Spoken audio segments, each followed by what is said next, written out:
All right, guys, so here we are. We're going to review one of my favorite fragrances from Serge Lutens, but in niche in general. This is a great fragrance.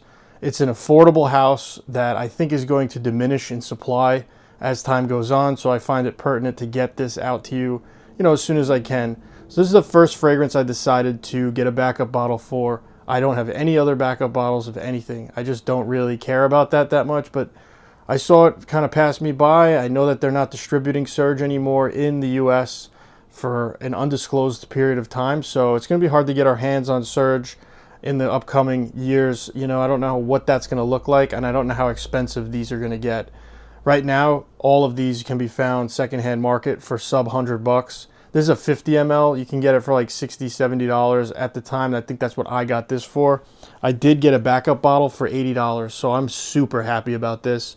So this is the first time I backed something up, and I backed it up with the big one. I just want to have Santal Majuscule forever. That's just my decision.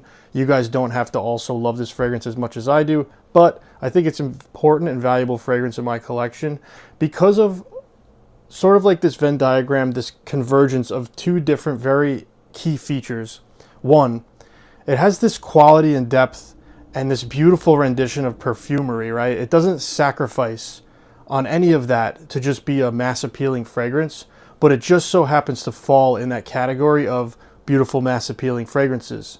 And for me, that's the Goldilocks zone. They really reeled it in with this one. Christopher Sheldrake did this wonderful work here, really wonderful work here, putting together something that many noses will like, and I'd say this is even unisex. I find it to be leaning masculine because of this piercing sort of freshness that it carries with it. It does have this similar note to a few other fragrances I'm going to talk about. It actually has a few features to a few companion fragrances that I will talk about after this short review of Santal Majuscule. So this fragrance has multifaceted layers to it. So it has this gourmand sort of shell, this coverage of cacao and rose, but it's not quite either of those. It has this Serge Lutens stickiness to it. It's in that syrupy direction. Some of their fragrances also do this to a higher degree, way more syrupy and sweet and sticky, like Écrin de Fumée, like Participe Pas. A couple of other ones I've smelled too that go really hard on that ambery sweet thing that Serge Lutens is very good at. This has this beautiful shroud, guys. Beautiful shroud of this cacao sort of gourmand, gooey sweetness, but then it's balanced out with this very nice, stable, dry, deep, creamy sandalwood, guys. Unbelievable smooth wood smell to it. Keeping this dry sort of facet to it that keeps you hooked. And then in this mix of sweet, dry, kind of intoxicating, really beautiful, you have this piercing freshness that's also really a main player here. That's what I think this is, the nexus of many different features of fragrance coming together and just being really excellent. Santal Majuscule, on my first sniff, it was an unbelievable, it was really an amazing experience. Like, you could see I'm at sort of a loss for words how much I loved how this smelled when I first smelled it. I still feel that way, but now you get used to it. And I use this as a daily driver, kind of like dumb reach. It's a little bit more pushing the envelope though than the average blue fragrance or anything like that. It doesn't really do blue fragrance. I do have two companion fragrances that sort of get interchanged between how I use this one. This doesn't have any barbershop elements or anything like that, but it still feels like that as well. It has that handsome, gentlemanly thing going on. Maybe it's a combination of sandalwood and that creamy, dusty sandalwood that's kind of holding everything in place. That interesting sort of cacao, sort of chocolatey style of gourmand experience that's just more of a silhouette, right? In this fragrance, it's not really a piece of chocolate or a hunking chocolate cake. Nothing like that. You're getting a suggestion of a gourmand, and it's just really beautiful, balanced. Overall, this fragrance comes together really well. It's one of my favorites for sure. Very easy to wear for me. Very easy to recommend. A lot of people really love the smell of this, but it doesn't really go into that designer sort of tropey direction. It's very different. It has its own personality. It does its own thing, and it's very creative in my opinion. Now, I do have a few companion fragrances that I sort of liken to each other because of some of the structure, some of the presentation, this is the sweetest of the bunch. So the other recommendations I have sort of lower their sweetness as we go. The Gourmand Cacao Rose floral facets, the Serge Lutens syrupiness, all of that's here, but it's really kind of dialed back. It's not fully realized as a gourmand. You do get that piercing freshness and that dry, creamy, deep, sort of ever-evolving sandalwood. I don't really end on the sandalwood. I don't know where it starts and where it begins. It's a really, really magical fragrance. It really is Santal Majuscule. Very, very excellent stuff. And yeah, take a look. I got the backup bottle. I love the color of the juice and all that. These bottles, when you get them, can be very strange at first because you have to take off the cap, break the seal, and drop your own down stem in there and put your own atomizer in there. I like it. It's kind of like a fragrance for fragrance people. Like people who like fragrances, you're going to enjoy that experience. And I think that's really the main key here. Serge Lutens can reach across the table for the average person 100%, especially smell profile. But inevitably, I think these are made for the fragrance enjoyer, the person who can appreciate good perfumery, but also is just into it a little bit, at least a little bit. And you want to have a nice collection and you want to have some upscale sort of stuff, but they make it at a price point that is easy to get into. And I think that that's what I admire most about Serge Lutens. It is underrated, criminally underrated. People should be talking about Serge 10 times more than they're talking about Mancera or any of the other houses that are entry-level niche.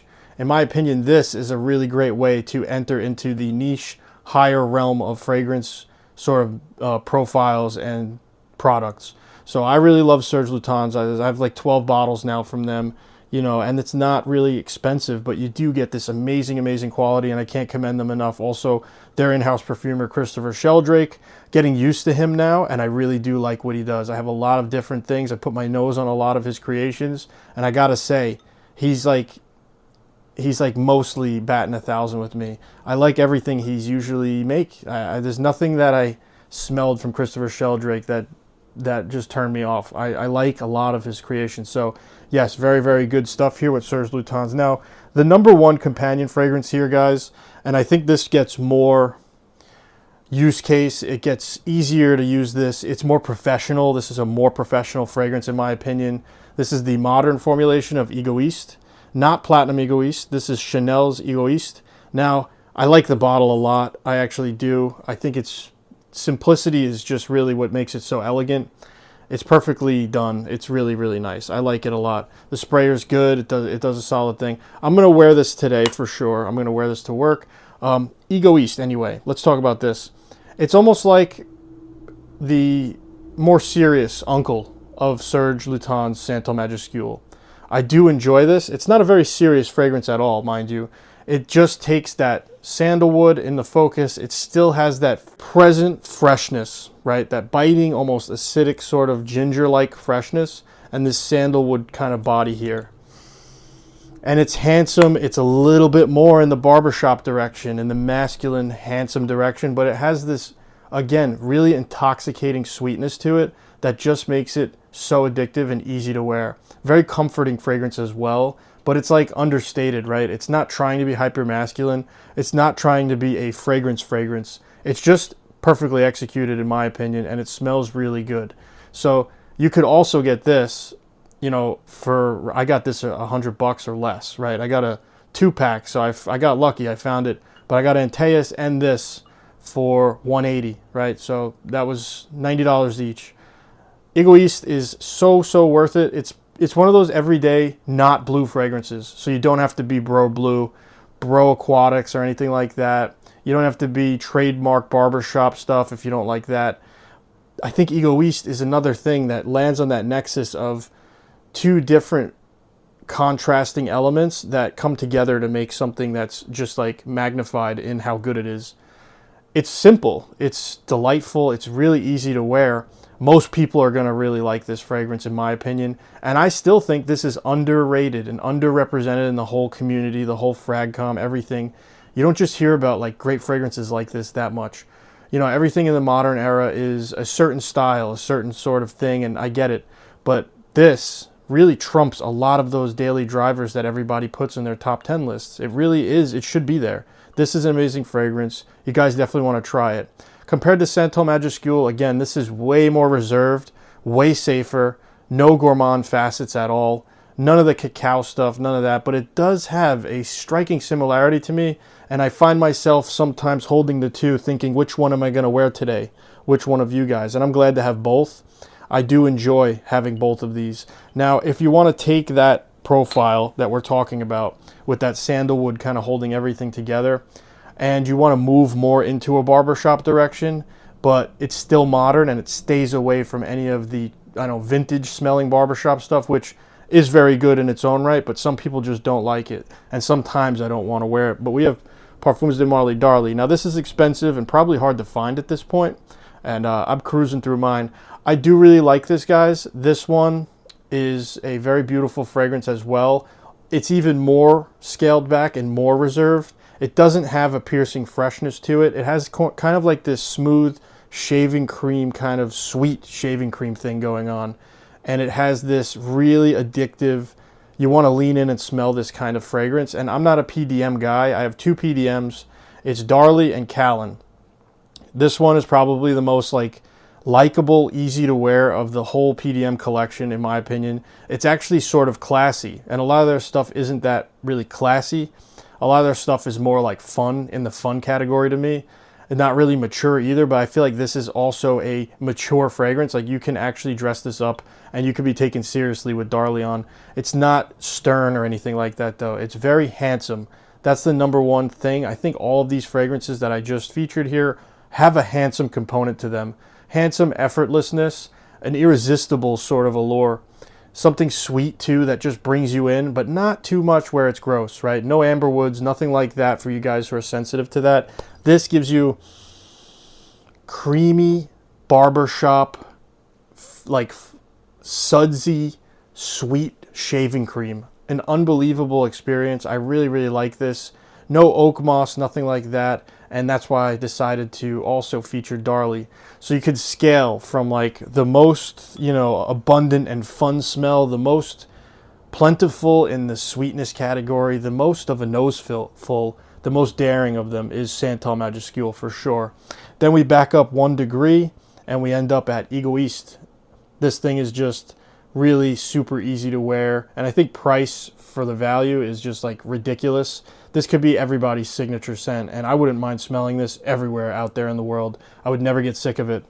And then we have one more level of refinement back, and I think Darley is that next level of refinement, but its performance is the weakest of the three. The same goes for performance order. Santal Majuscule, the strongest performing, Egoiste right behind it, especially if you spray clothes, and Darley in last place on performance. But hey guys, when it comes to the use case, right, you want your fragrance's profile to match your use case, and sometimes too much performance is overperforming, and we don't always want that. Anyway guys, hopefully this was a helpful video for you, and I got to showcase and review a couple of amazing fragrances that are staples in my collection, especially Egoiste and Santal Majuscule in the modern era in 2026. I have been wearing Serge Lutens like crazy, but specifically Santal Majuscule really rises to the top as one of the more amazing, handsome fragrances that I like to wear. Anyway guys, hopefully this was helpful for you. Let me know in the comments if you have experience with any of these, and I'll see you in the next one. Peace.